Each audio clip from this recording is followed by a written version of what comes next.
game plan for success. It's Sachs in the Morning. Steve Sachs. Hi, Steve Sachs here with Sachs in the Morning. What I'd like to talk about today is the fear of failure. This is something that lots of people go through, but frankly, folks, I don't feel like this is something that you need to avoid. I think you need to confront it. I have failed so many times in my life. I'm just not afraid to talk about it. As a matter of fact, I think it's something we need to celebrate. Now, most of us learn early on that failure is bad. It's even shameful. We learn to hide our failures or make excuses for it or ignore it. And what's worse is that we begin to stop taking risks.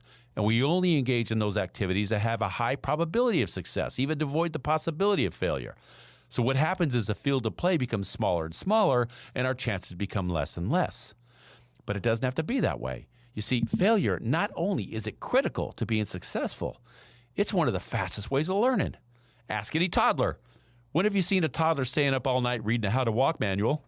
No, they don't do that. They just get up and flop and fall down and crawl some more. And statistically, when they're going through the process, there's more bumps and steps, more failures than successes, but you never see the enthusiasm wane, right? They just get right back up and do it again. When have you heard a youngster come up to his parents and say, "Hey, Mom and Dad, I can't wait someday to work my way up to middle management"? No, they want to be doctors and lawyers and ballerinas and all these great things.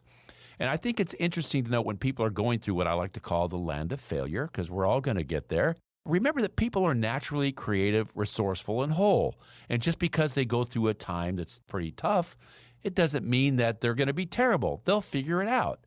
I think it's imperative that people need to push themselves to the edge of their ability or capacity. Sometimes they push too far and they fail. That's true. But other times they don't push far enough, and they fail because they just missed a great opportunity to do something really, really fantastic. I've come off the field before. I've thrown balls away that I should have never thrown away. I've had letters from kids that were just laughing at me. I've been through the worst, humiliating, most awful times in my life doing something that I really loved. But I think the point is, at sometimes, you got to put celebration and failure on the same line. And why is that? I'm not talking about when somebody fails that you're happy about that. I'm merely talking about this is something you have to celebrate in a different way. So when I'm going through these tough times, if you can get up and try it again, even though you may fail, that's what you got to celebrate. That's the celebration part. Celebrating that you're willing to risk it and put it all on the line again. That's when you start to make progress. That's my Sachs in the Morning short for today. I encourage all of you to engage and follow your emotional heart.